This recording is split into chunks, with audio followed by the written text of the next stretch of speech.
Welcome.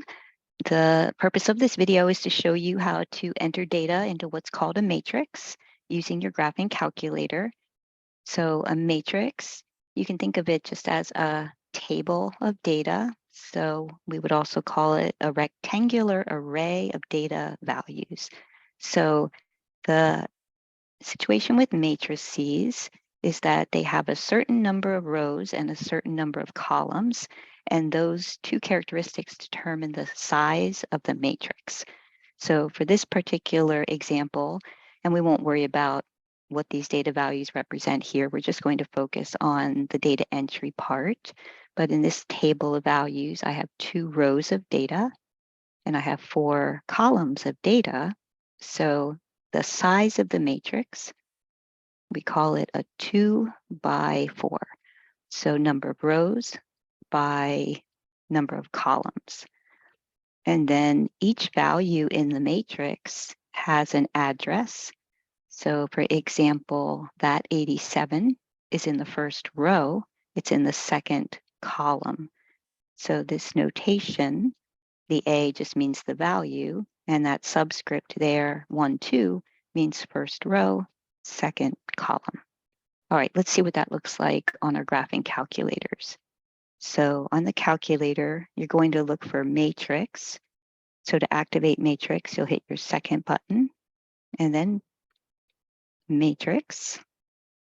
And you'll see ABC, etc., with brackets around them. Brackets are just notation for a matrix. And then I don't know what is after your matrices. It just depends on your calculator, but we all move forward the same way regardless. So what we're going to do is enter data into matrix A by coming over to Edit. And then I'll select matrix A by hitting Enter. So the first thing we're going to do is enter the size of our matrix. So I'm going to hit 2 for our 2 rows, hit Enter.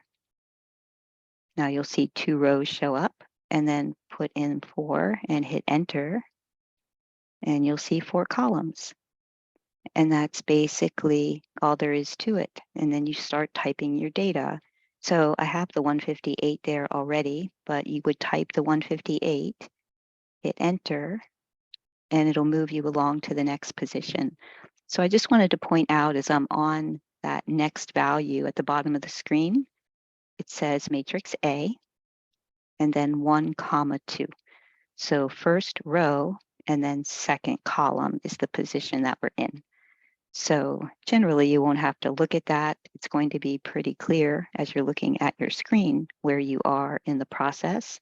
So I'm just going through and entering values. So you would fill up your matrix, and then you can always use your arrow keys to move around the matrix and fix any possible typos. And that's it. That is how you enter values in a matrix. So step 1, get the size right. And then step 2, just enter your data and you're done.